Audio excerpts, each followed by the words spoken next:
très humain, très divin, pour être amis.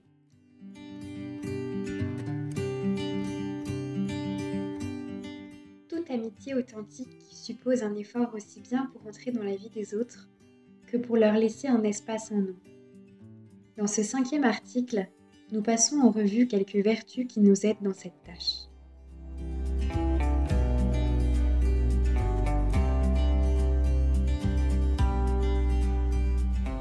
Lorsque quelqu'un vit ses derniers moments, étant sur le point de passer de ce monde au Père, il a tendance à penser à l'essentiel.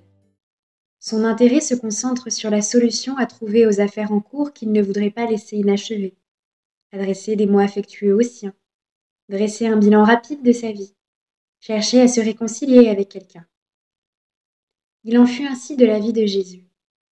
Ces dernières heures ont débuté par une scène rituelle avec ses proches.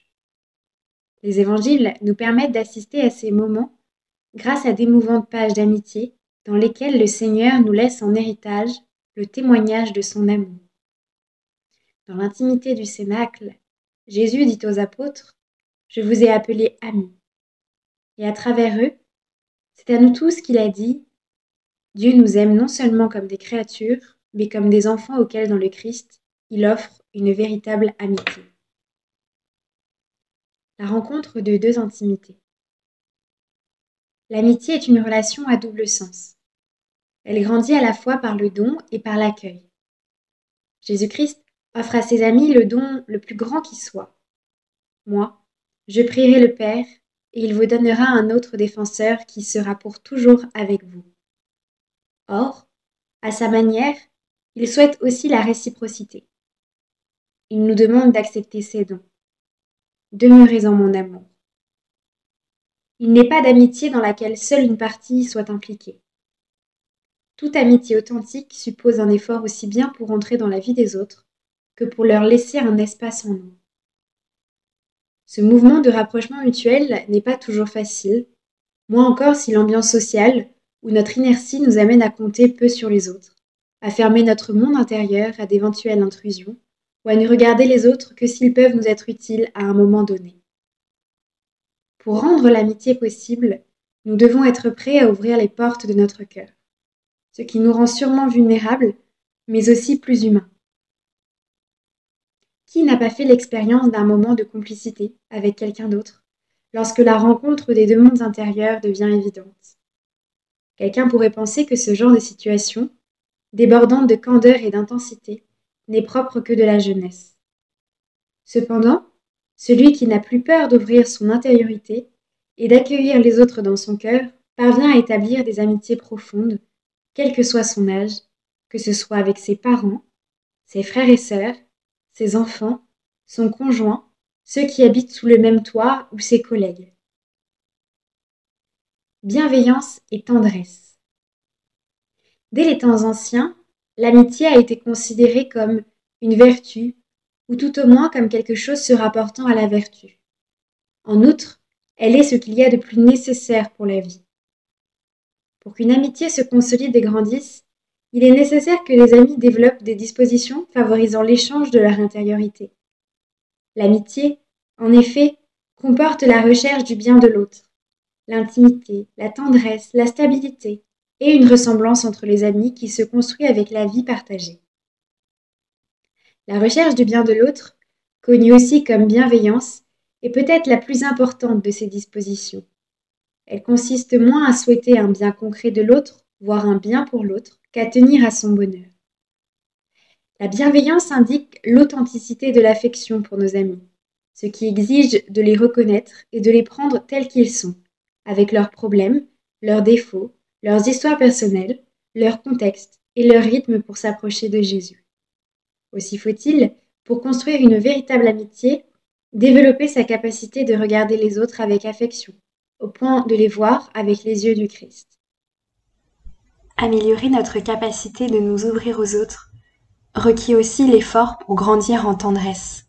Contrairement à ce que certains pensent, la tendresse n'est pas la vertu du faible, mais au contraire, elle dénote une force d'âme et une capacité d'attention, de compassion, de vraie ouverture à l'autre.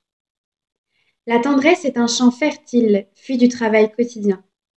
Elle permet la croissance de la complicité et de la confidence. Chacun de vous a un cœur débordant de tendresse, comme moi, disait saint José Maria. Cette tendresse peut exister chez des gens affectueusement expressifs ou chez des tempéraments plus introvertis. Elle s'accommode aussi bien aux uns qu'aux autres.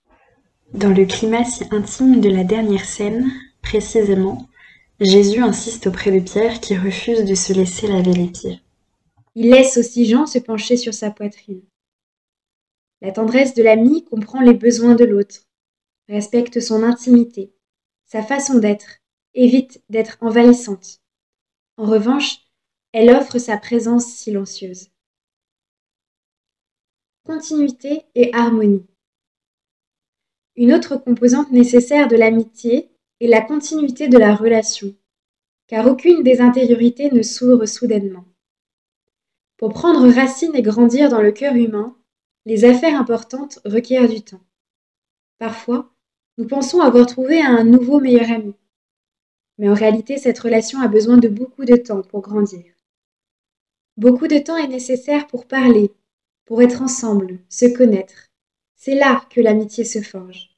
Ce n'est que dans la patience qu'une amitié devient réelle. Les amis ont envie de se voir, d'être ensemble, de partager ce qui a de la valeur pour chacun.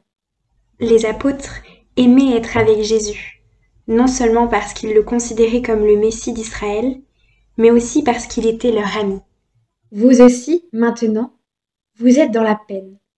Mais je vous reverrai et votre cœur se réjouira. Et votre joie, personne ne vous l'enlèvera. Les rencontres et la communication dans la durée rendent l'amitié plus forte jusqu'à ce qu'elle devienne solide, même à l'épreuve de l'éloignement. Une harmonie spéciale naît alors entre les amis, car chacun communique spontanément à l'autre les biens qui le comblent. Cette voie conduit à estimer ce que l'autre estime, à jouir avec lui, et logiquement, à s'attrister de ce qui entraîne la tristesse chez l'autre. L'ami attire sincèrement l'autre, il ne le convainc pas, ni ne l'abuse en déguisant d'autres intérêts sous la forme de l'amitié. Vertu pour vivre ensemble. Pour saint Thomas d'Aquin, parmi les choses de ce monde, aucune ne peut être préférée à l'amitié, car celle-ci réunit les gens vertueux, et protège et exalte la vertu. Le chemin de la vertu est un allié dans les relations d'amitié. Ceux qui cultivent l'image de Dieu dans leur vie se reconnaissent facilement l'un l'autre et tendent à partager la beauté intérieure. Assurément, certaines vertus sont plus aptes que d'autres à préparer ce chemin ou à le faire se développer. Les vertus pour vivre ensemble. Cette atmosphère d'amitié que chacun est appelé à porter avec lui est le fruit de tous les efforts que l'on fait pour rendre la vie agréable aux autres. Gagner en affabilité, en joie, en patience, en optimisme, en délicatesse et dans toutes les vertus qui rendent aimable la vie commune. Tout cela compte beaucoup pour que chacun puisse se sentir accueilli et être heureux. La parole agréable attire de nombreux amis, le langage aimable attire de nombreuses gentillesses. La lutte pour améliorer notre caractère est une condition nécessaire pour que naissent plus facilement des relations d'amitié. Il n'est pas toujours facile de savoir quels sont les aspects de la propre personnalité à modeler dans le cadre de l'amitié, ceux qui doivent être tolérés, voire aimés par l'ami. Peut-être ne faut-il pas faire trop de distinguo, mais essayer de travailler sur soi-même, sur ce qui est à notre portée. Si je suis timide, j'essayerai d'être plus extrovertie. Si j'ai des réactions fortes, je ferai un effort pour les adoucir. Si j'ai tendance à l'inexpressivité, je chercherai à manifester mes sentiments, etc. Ce qui nous ferait pas trop avancer, ce serait d'en rester à une affirmation obstinée de notre moi. Saint José Maria encourageait les uns et les autres à éviter ce risque. Parfois, tu veux te justifier en assurant que tu es distrait, dans les nuages, ou que, de caractère, tu es sec, très réservé. Et tu ajoutes que cela t'empêche même de connaître à fond les personnes avec lesquelles tu habites. Écoute, cette excuse ne te satisfait guère, n'est-ce pas? Toute amitié est un don reçu, et une fois accueilli, il devient un don pour l'autre. C'est le propre de l'amour. Seul peut l'offrir celui qui l'a préalablement reçu. Même l'amour de Jésus-Christ pour ses apôtres est précédé de l'amour qui lui a été donné. Comme le Père m'a aimé, moi aussi, je vous ai aimé. C'est pourquoi, en plus de l'effort pour faire grandir en nous les vertus qui nous aident à nous ouvrir aux autres, le plus important pour être de vrais amis est d'approfondir l'amour de Dieu pour nous. Plus cette relation d'intimité grandit, plus notre capacité d'aimer s'élargit. Amour de Dieu et amour du prochain sont inséparables. C'est un unique commandement. Tous les deux, cependant, vivent de l'amour prévenant de Dieu qui nous a aimés le premier. L'amour est divin parce qu'il vient de Dieu et qu'il nous unit à Dieu. Et à travers ce processus d'unification, il nous transforme en un nous qui surpasse nos divisions et qui nous fait devenir un, jusqu'à ce que, à la fin, Dieu soit tout en tous.